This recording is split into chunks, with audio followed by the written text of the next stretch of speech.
हम चाह करके भी राम जी से अलग जीवन में नहीं हो सकते। हमारे जीवन का आदि राम है, हमारे जीवन का अंत राम है, हमारे जीवन में चलने वाली एक एक श्वास भी राम है।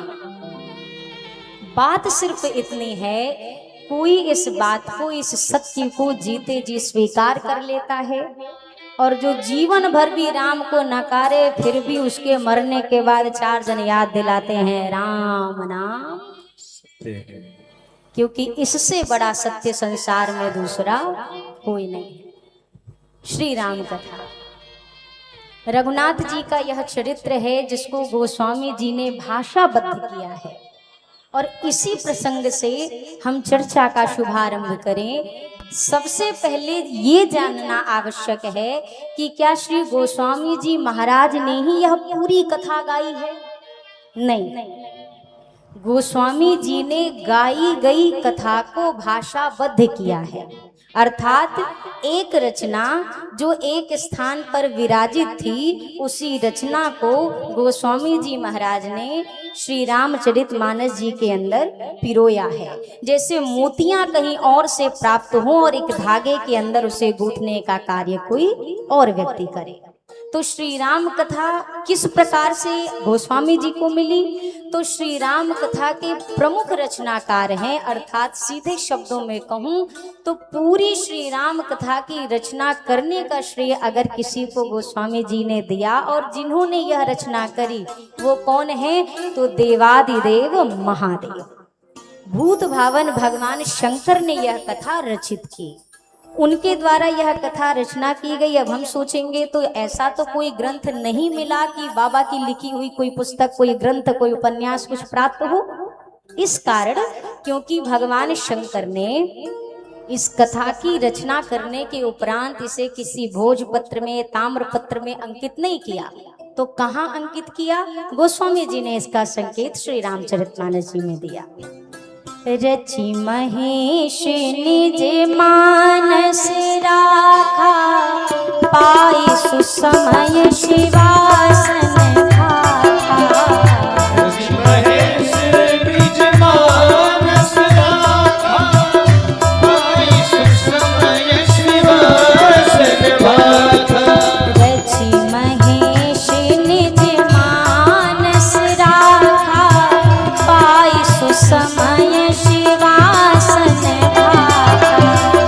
रचि महेश निज मानस राखा, पाई सुसमय शिवासन खाखा। सोई शिव काग भुसुंडी दीन्हा, शिव काग भुसुंडी दीन्हा। राम भगत अधिकारी छीन्हा, राम भगत अधिकारी छीन्हा। एहि सन जाग बलिक मुनि पावा, एहि सन जाग बलिक मुनि आवा। तीन पुनि भरद्वाज प्रति गावा, मुनि भरद्वाज प्रति गावा। हे श्रोता वक्ता समशीला, हे श्रोता वक्ता समशीला। सब दर्शी जानहि हरि लीला। समदर्शी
शिवासन भाग।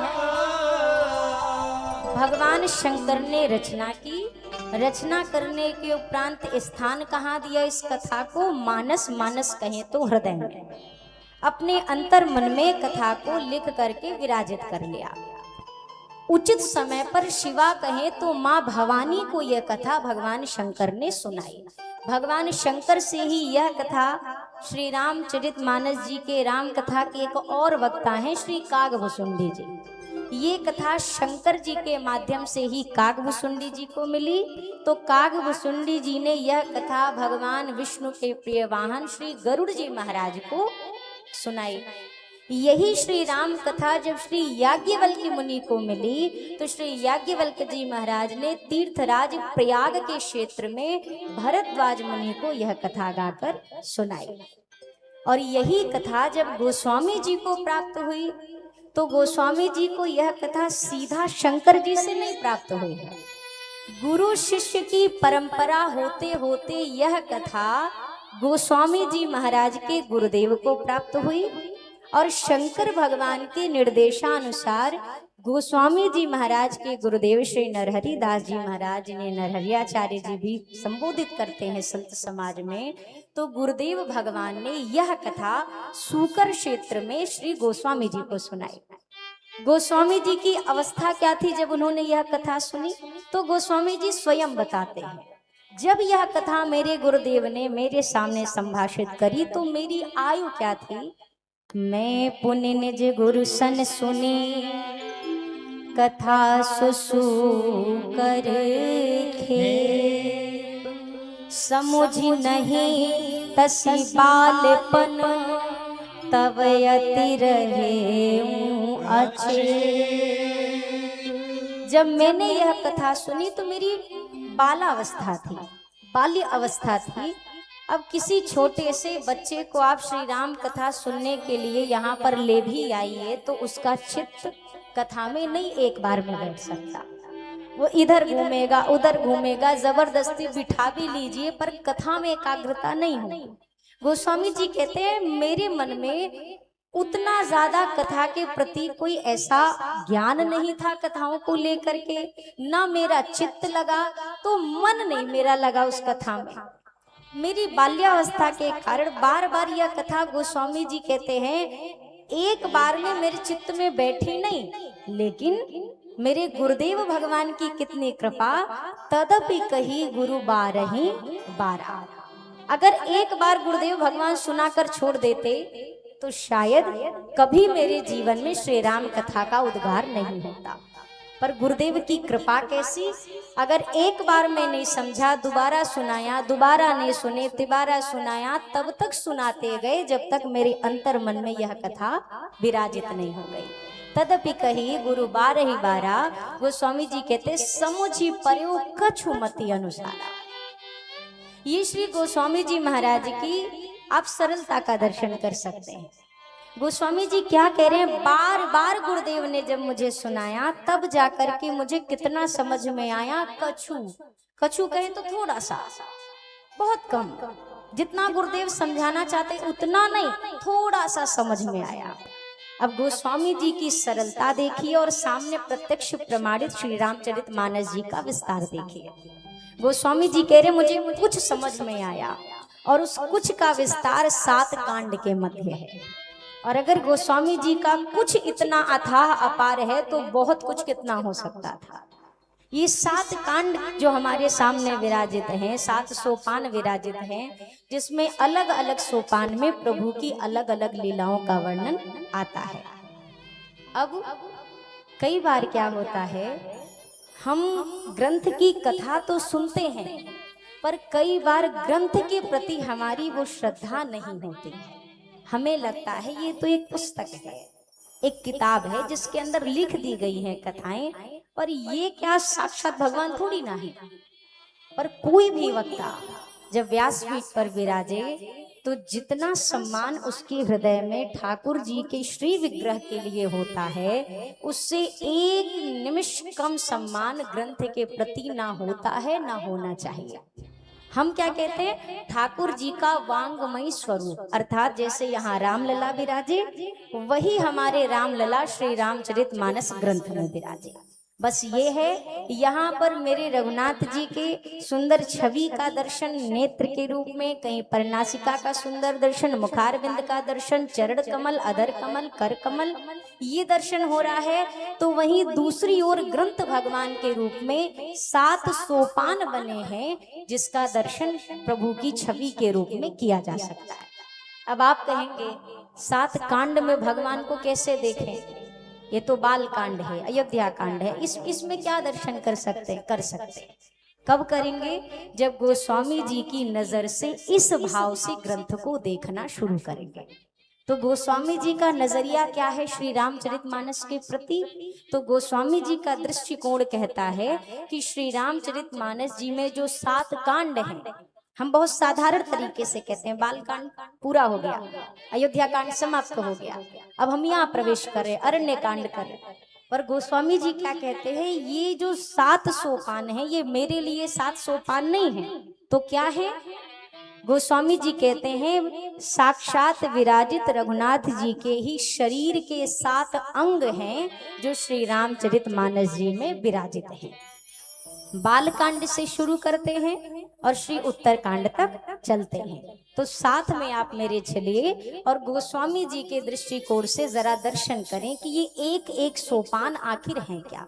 गोस्वामी जी कहते हैं, बालकांड प्रभु पाय अयोध्या कटि मन मोहे, बालकांड प्रभु पाय अयोध्या कटि मन मोहे, उदर बन्यो आरण्य हृदय किसकिंधा सोहे, उदर बन्यो आरण्य हृदय किसकिंधा सोहे, सुंदर ग्रीव मुखार विंदे लंका कहि गायो, सुंदर ग्रीव मुखार विंद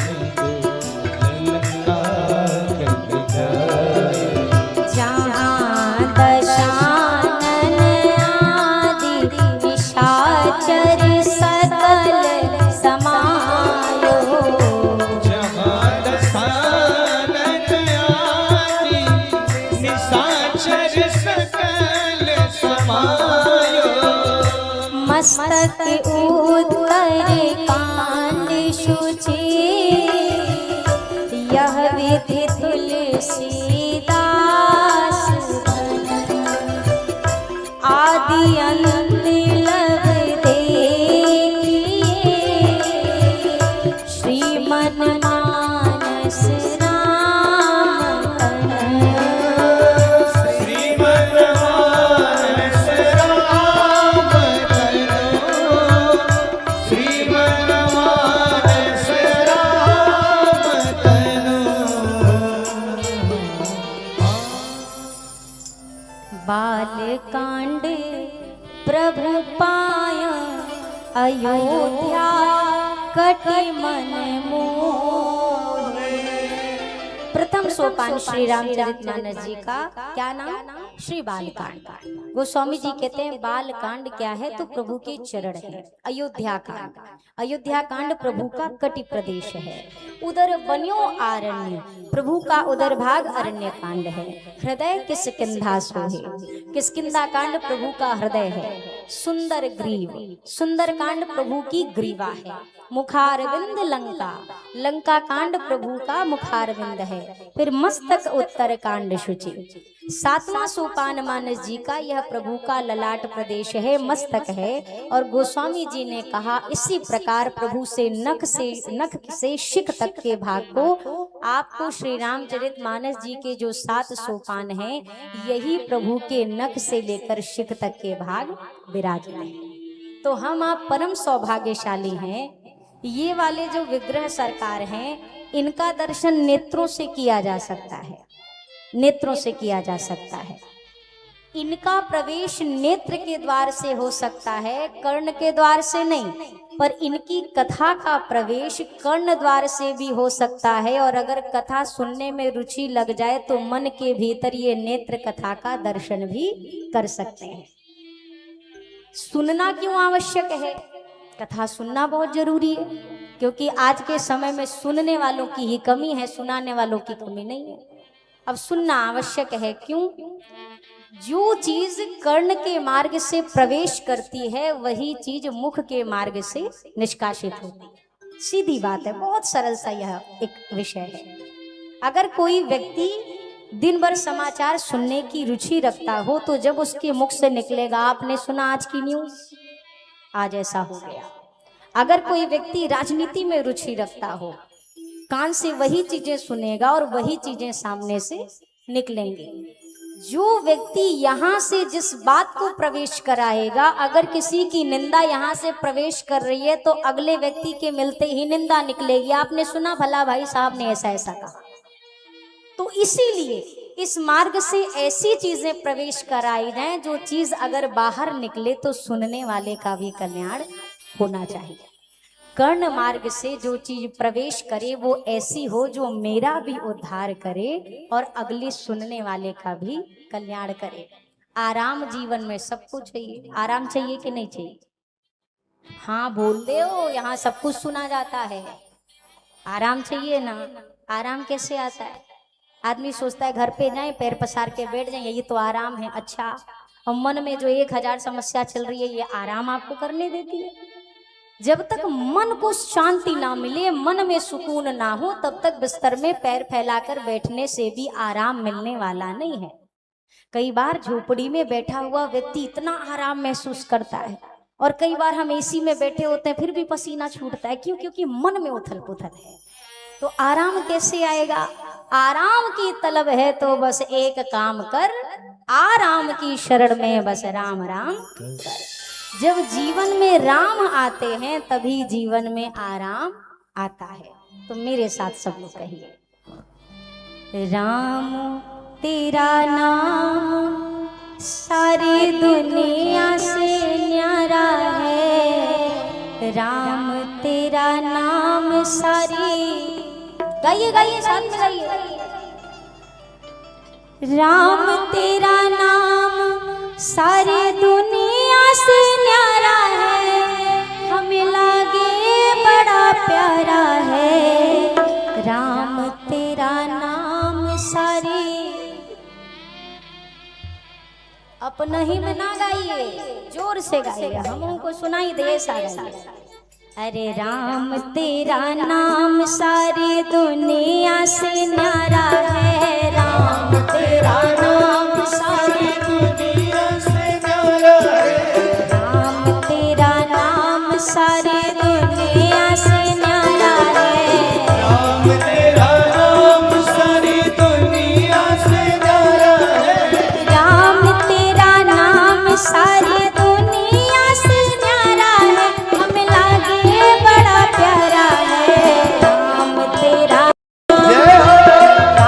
तेरा नाम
कुछ तेरे हवाले, तेरा सब कुछ तेरे हवाले, सब कुछ तेरे हवाले। मुझको तो नाथ अब तेरा ही सहारा है, मुझको तो नाथ अब तेरा ही सहारा है, हमको तो नाथ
नाम सारी। हमें अकेले पार नहीं होना है, हमें सबको लेके चलना है। तभी तो हम आपके मध्य आए कथा गाने, नहीं तो हम अकेले कमरे में ना बैठे होते। सब गाइए। हो राम तेरा नाम सारी दुनिया से न्यारा है, राम तेरा नाम सारी भक्तों ने आज फिर तुमको पुकारा है, भक्तों ने। हमको तो नाथ अब तेरा ही सहारा है, हमको तो जोर से गाइए।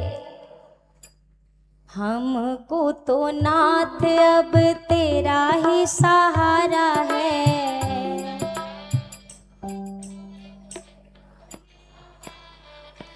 तेरी ही कृपा से मिले भव का किनारा है।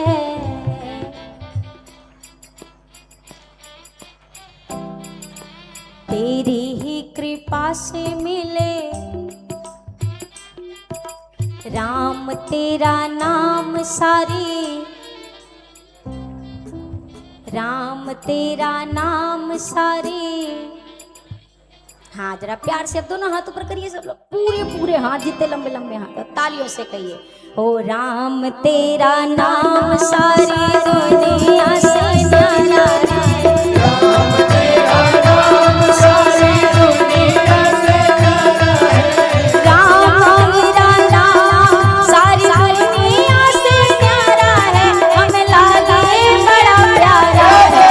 राम तेरा नाम सारी दुनिया से न्यारा है, राम तेरा नाम सारी दुनिया से न्यारा है, हर भक्तों ने आज फिर तुमको पुकारा है, भक्तों ने आज फिर तुमको पुकारा है, मुझे को तो नाथ अब तेरा ही सहारा है, देखो तो नाथ अब तेरा ही सहारा है, राम तेरा नाम सारी दुनिया से न्यारा है, राम तेरा नाम सारी दुनिया से न्यारा है, राम तेरा नाम, राम तेरा नाम, राम तेरा नाम।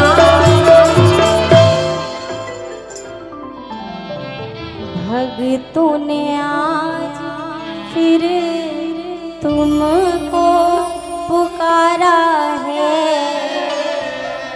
हमको तो नाथ अब तेरा ही सहारा है, राम तेरा नाम सारी दुनिया से न्यारा है। गोस्वामी जी महाराज ने श्री राम कथा के प्रारंभ में ही कथा से पूर्व नाम की बड़ी महिमा गाई, संतों की महिमा गाई, वंदना करी सभी की, और इसी क्रम में नाम की बहुत विस्तार से महिमा गाई।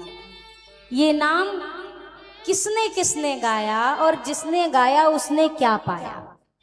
कई बार व्यक्ति कहता है अरे सिर्फ राम राम कहने से हो जाएगा क्या, आप नाम के आगे से सिर्फ हटा दीजिए सब हो जाएगा। हम बहुत हल्का समझते हैं, राम क्या हो गया। राम नाम की जो गिनती है, एक राजा जिसने कभी मुख से राम नहीं बोला था, कभी नहीं, एक बार नहीं। रानी धार्मिक थी, रानी को लगे कि जीवन में राजा साहब कोई अच्छा काम तो वैसे नहीं कर रहे, कम से कम अगर मुख से राम कह देते तब तो उद्धार हो जाता। एक बार संत आए, रानी ने अपने मन की व्यथा कही, महाराज सब तो ठीक है पर हमारे महाराज ने आज तक एक बार राम नहीं कहा। संत ने कहा एक बार भी नहीं? बोला एक बार भी नहीं। संत ने कहा तब आज इतनी दूर आने के बाद अगर हम राजा से एक बार राम ना कहवा पाए तो आने का क्या फायदा, एक बार तो राम कहवाऊंगा। रानी ने कहा महाराज आप प्रयास कर लो, राजा नहीं बोलेगा राम। संत ने कहा अगर वो अपना स्वभाव नहीं छोड़ सकता तो हम भी अपना स्वभाव छोड़ने वाले नहीं है। राजा के पास महाराज जब गए, संत पहुंचे। चर्चा होने के बाद संत भगवान ने कहा राजा से, राजन एक बार राम कह दो। राजा ने कहा नहीं बोलूंगा। संत ने फिर प्रेम से कहा, राजन एक बार राम कह दो। संत ने बोला तो नहीं बोलूंगा। राजा ने बोला नहीं बोलूंगा। संत ने 2-3 बार प्रेम से बोला, फिर थोड़ा लहजा बदला, राजन एक बार राम बोलो। राजा ने कहा नहीं बोलूंगा। अब संत उठे और जैसे ही खड़े हुए, राजा था उसकी गर्दन पकड़ ली और ले जाकर के दीवार से सटा दिया। अब ज्यों टेटुआ दबाया, गला दबाता, राजा से कहा राम बोल। राजा बोला नहीं बोलूंगा। संत ने कहा क्या नहीं बोलेगा? बोला वही राम नहीं बोलूंगा। संत ने छोड़ दिया, बोला यही मेरा काम है। अब आप कहेंगे ये एक बार राम कहने से, वो भी ऐसा प्रेम से थोड़ी ना बोला, इतना गुस्से में राजा ने बोल दिया, उससे क्या ही हो जाएगा। हम नहीं कह रहे कि कुछ होगा, हमारी बात पे यकीन भी मत करना, हम झूठ बोल सकते हैं, हम भी तो आप ही के जैसे कलयुग के प्राणी हैं।